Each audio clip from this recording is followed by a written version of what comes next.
For the first time ever since its inception in 1961, a male will be the first male representative for CoverGirl.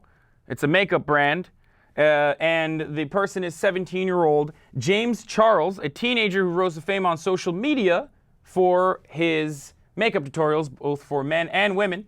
We're going to talk more about James's life, but before that, let's take a look at this video. Hi guys, my name is James Charles and I'm a 17-year-old makeup artist. Today I'm living out one of my biggest dreams and I'm currently on set of my first ever TV commercial with CoverGirl. That's right, I am a new CoverGirl. Okay, so he's super stoked. I'm super stoked for him too. Yeah. I like it. When I first saw it, I'm not going to lie, I saw it on my timeline and I was a little taken aback for a moment because I was like, that's like, it freaked me out a little bit, and not in like a bad way. I just thought like, oh, that's like a pretty girl's face, but something about it just like threw me off. And then I realized, oh, that's not a girl, that's a dude. Mm-hmm. Do you know what I mean? Did you not see? I mean, if you saw the photo from the shoot, which we will put up, there's something about it just like when you see something that's just a slightly off. I'm not saying that there's anything wrong with it, but you know what I mean? When you see something where you're like, wait, I didn't quite catch that, and you do a double take, that's how I felt about it. And then I was like, oh, this is cool. James Charles obviously has a unique gender expression, and as someone who also has sort of a aside from the norm gender expression, I think that that's awesome.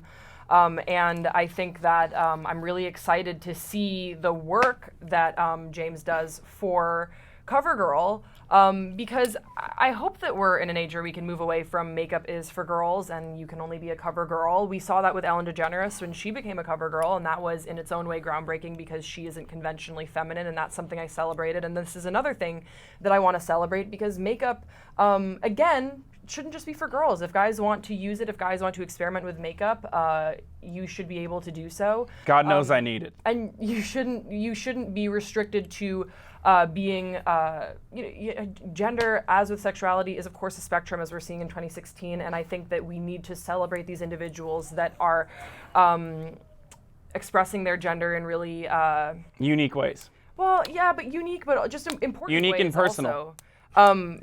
Unique and personal. I would also say it's important. It's important for people across the country, around the world, to see that there's no right or wrong way to be a boy. There's no right or wrong way to be a girl. That gender doesn't need to be binary. You can fall somewhere in the middle and be beautiful and be celebrated. And that's what we're seeing with James Charles. So he started his Instagram a year ago, and now he has more than 450,000 followers, and he even has accumulated 75,000 subscribers. Amazing. Yeah. He started a year ago, and now he has 75,000 subscribers on YouTube. Ago? Yeah, and originally when he first started, he would just do hair.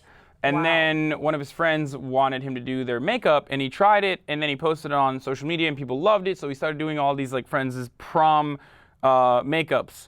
And then he just started doing makeup on his own face, and here we have the result in a year. It's just like, this is one of the things I love about social media. And then I'm gonna make another point though. I've made this call, and Amir knows this, I've made this call I think about 2 years ago, that male makeup will be the next big male grooming industry, because these industries are led by marketing and product. And if there's any sort of, if you can even generate a little bit of demand for it, the supply will come thereafter.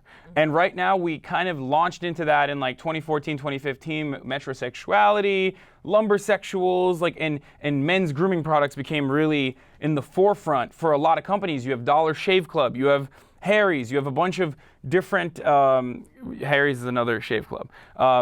You have a bunch of different companies selling product to men for grooming. And I know that the trajectory is that inevitably men in the next probably 5 to 10 years, like straight men, will also be, it won't be to the fringes of society, it won't be to like exclusively for the entertainment industry, it won't be just for the LGBT community, but almost all men will start using makeup, and that's because there's money there. That's because you can sell them this product. And right now, this may seem like a revolutionary thing, but in the next 5 to 10 years, we won't even think twice about having a male push a makeup product. In the next 5 to 10 years, we'll probably see straight males selling makeup as well. What does sexuality have to do with it? Because historically, you don't really see traditionally straight males wearing makeup. unless it's required as a part of their job. Right. This is a factual statement. I'm not making no, a gender binary. I'm just wondering, statement. like, why is the caveat like even straight males? Like, because that's a larger population. I know. I'm just saying that, wouldn't it be cool if we can move away from just because what you like in the bedroom doesn't actually influence at all how you present? Like, I would hope that that's sort of in the vein of James Charles becoming a representative for CoverGirl. That's the sort of thing that we can start moving towards. Yeah, but that's exactly what I'm saying, though. Like, it's not going to be. There will be no stigma attached to a male wearing makeup where currently there is. Mm-hmm. That's what I'm saying, and it's not going to be led by any sort of like gender or any sort of sexuality. It's actually going to be led by money. The money is the real reason why this will become normalized. Mm-hmm. I just hope he does my hair one day. Okay. Well, anyway, we want to hear from you guys. Do you think male makeup is the next big trend? Leave us your thoughts in the comment section below, and we'll see you next time on Pop Trigger.